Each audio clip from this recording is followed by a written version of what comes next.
Hi dear students, a warm welcome to learn Supplementary from your 9th standard English book. Unit 3, Supplementary, Earthquake, written by M.S. Mahadevan. Dear students, let's first learn the meanings for better understanding and move on with the story. A stranger, an unknown person, rickety, poorly made object and likely to collapse. Flavored, tasting, dwelling, living. Accustomed to, used to. Tremors, a slight earthquake. Devastation, destruction. Destroyed, damaged heavily. Rubble, piles of broken stones and bricks. Nightmare, frightening dream. Boulders, big rocks. Haphazardly, in a random manner. Blasting, exploding. Flattened, knocked down. Makeshift camp, temporary camp. Cremation, burial. Babbling, speaking unintelligibly. Doggedly, very determined. Feverishly, unnaturally excited or active. Rugged, rough. Dear children, let us learn this lesson with many subheadings to make our understanding quick and easy. Here we see the author opened the story with a young boy greeting a traveler at early in the morning on the way to his roadside tea shop near Pauri.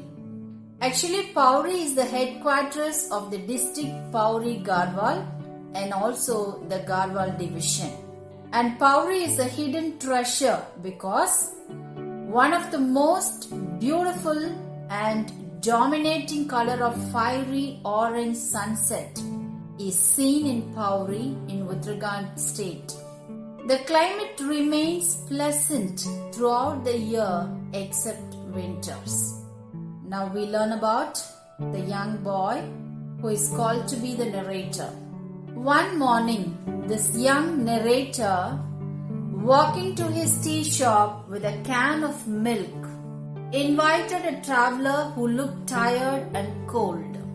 The traveler resembled to the army officer whom he feels grateful. His tea shop is on the roadside that leads to both the pilgrimage Badrinath temple and the tourist and trekking spot, the Valley of Flowers. Let us see the traveler at his tea shop now. The narrator extended his warm welcome and took the traveler, assuring to prepare him the best cup of tea in all Garhwal division in 10 minutes' time. He made the traveler sit comfortably on a shaky or rickety wooden bench, hoping that it would balance his weight. While making tea, he engaged the traveler by his self-introduction. He said that his name is Brij and he is 17 years old. He opened this humble tea shop 2 years ago with the money he had saved from his earnings. Previously, he had worked in a roadside shop outside Panipat where there was too much of heat, crowd and pollution. He said that he saved most of his earnings and used it to open the shop, and by the grace of God, he gets enough and decent income for his livelihood from this tea shop. Then Brij offered the traveler a strong, sweet, cardamom flavored tea and started to describe his village and the valley and Himalayas. The earthquake night. Brij continued to pour out his heart's burden about the earthquake that devastated his ancestors' village named Molthi. The narrator recalls his past. 4 years ago, in the month of October, a powerful earthquake shook the valley. Himalayas may look strong, but deep down they are unstable. Though tremors are common in these parts and people are used with the tremors, the earthquake on that particular night was a terrible one. Its effects were even felt in Delhi and Lucknow, which were very far away from Molthi. It lasted less than 5 minutes, but that time was enough to destroy 602 villages out of 670 villages and to crush the centuries-old mountains, to reduce the villages to rubble and to snuff out hundreds of lives in the villages. His uncle's house. The narrator Brij says that on that particular night, he was away from his house at Molthi.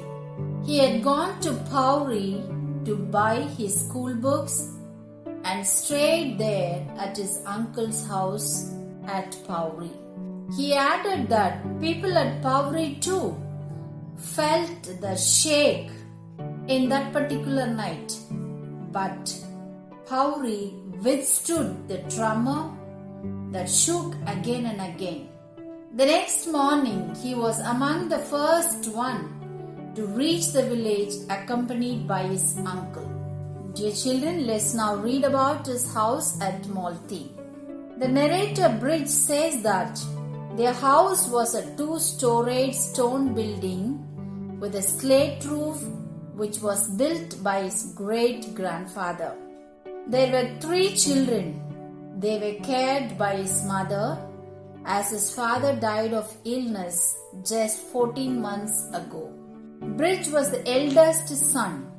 He had a brother of 10 years old, Neelu, and a sister of 2 years old named Bewley.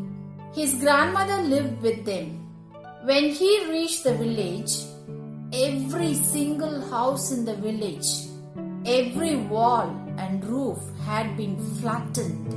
For about 602 villages were flattened or destroyed that night.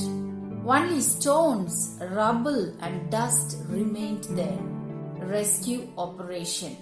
He continued that when the soldiers began to clear the debris, his uncle took him away because he was in a complete daze, almost unconscious to feel anything.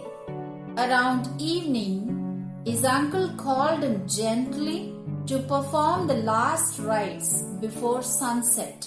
His uncle said, "The soldiers have taken the bodies to the riverbank where they make the cremation."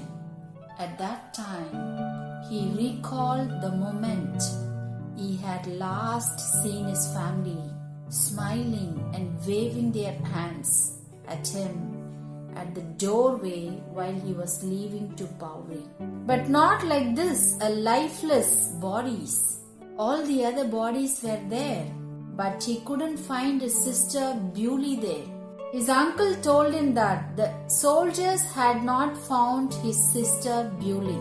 Search operation for his missing sister. His uncle stressed that there was no possibility for his sister to be alive because that area was known for wild animals. But Brij ran back to the place where his house stood once, and he scrambled around, removing stones, searching for his 2-year-old baby sister.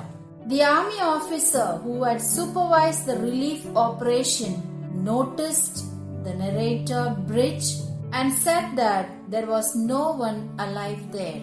But Brij was not willing to give up his search. He said all that he wished is to give a proper cremation to his sister. Tears rolled down non-stop from his eyes. Moved by the anguished cry of the boy, the army officer shook his head and turned away. 10 minutes later, the officer came back with 3 soldiers. They started the search with firm determination. They began removing the debris with the spades and crowbars that they had brought. When it was dark, someone brought a few lit Petromax lamps. After 2 hours of search, a soldier who stood in the middle of a small hollow called the others. They cleared the hollow and lifted the door. Bewley, a 2-year-old sister of Brij, was found alive. It was a miracle. She had been buried under the debris for 116 hours. She had survived the earthquake, the cold nights and the wild animals. Then the soldiers wrapped her in a warm blanket and took her to the makeshift hospital and saved her life. That most courageous, determined and human act of the army officer created an impact on him. The next day, the narrator Brij went to thank the army officer, but he was gone. Then the narrator and his sister went to live with their uncle. Soon he got a job at a dhaba near Panipat. Bewley stayed back and started going to school, a symbol of love. That day onwards, Brij was looking for the army officer. He gave a cup of tea to whoever resembled him. Brij felt indebted to the army officer whom he was not able to thank. A month later, he quit his job and returned to the mountains. Now, he is happy and contented to do a small service of offering tea to the tourists for no money and wishes them a safe journey. Thus, he has become a symbol of love and humanity. That's all with the lesson, children. Shall we summarize the story in few words? Yes. One early morning, the narrator Brij welcomed a traveler on his way to his roadside shop and offered him the best cup of tea in Garhwal. The narrator engaged the traveler, telling his past story of his village and the devastating earthquake which destroyed 602 villagers within 5 minutes' time. But Brij was not in his house at that particular night. He was in his uncle's house at Pauri. The next morning, Brij was one among the first who reached Molthi. Nothing remained in the village except rubble and debris. Around evening, his uncle took him to perform the last rites for the bodies before the cremation. The narrator found that his sister was missing, so he went back searching for her. Then the army officer with his men found her alive after 2 hours of continuous search. When the narrator went to thank the army officer the next day, he was not there. He was gone elsewhere. So thereafter, the narrator started offering a cup of tea to whoever resembled the army officer as a symbol of gratitude. He feels that he is indebted to the army officer. Thus, he became a symbol of love and humanity. So, dear children, read the lesson repeatedly for better understanding. Study well. Happy learning. Thank you.